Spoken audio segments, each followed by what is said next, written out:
Netanyahu to put on the table the proofs and the evidence that there is a control and command center for the Palestinian resistance in Shifa Hospital.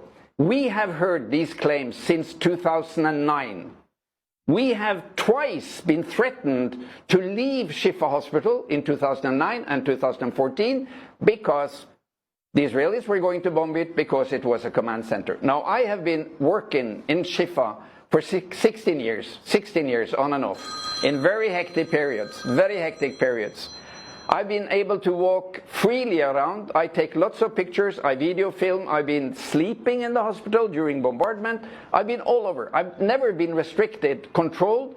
Nobody has ever controlled my picture and documentation material. So, well, if there is a command center, show us. You have pictures and X-ray films of all Gaza, all the tunnels, everything. So why is it that these 16 years of threats that Shifa is a command center has not been given any evidence at all that it de facto is? Now, if it was a military command center, I would not work there because I obey to the Geneva Convention, number one. Number two, if the Israelis claim that this is a mixed military-civilian target, because obviously it is civilian, with tens of thousands of people gathering there and 2,000 patients being treated. If it is a mixed military-civilian target, the civilian precautions take priority over the military. So in accordance with the Geneva Convention, you can't bomb hospitals unless they have very clear military functions.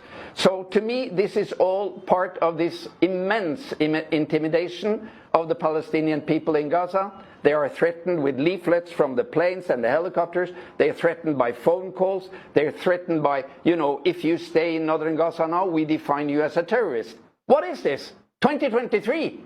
2.5 million, 2.2 million people, civilian, unarmed people being killed.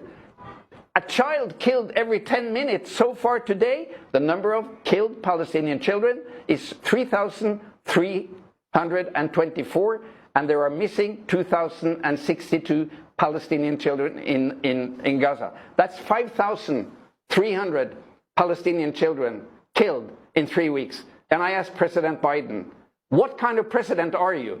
And the vice president, do you have children? Do you accept that this is a war? Do you accept that your supported Israeli army is killing by the thousands children? For heaven's sake, let's have a ceasefire. Let's lift the siege of Gaza. Let's let in supplies and international teams to work. My colleagues are overburdened. They have worked night and day for 3 weeks now. This has to stop. I don't need to use the word genocide. It's enough to say mass murder of civilians. It has to stop.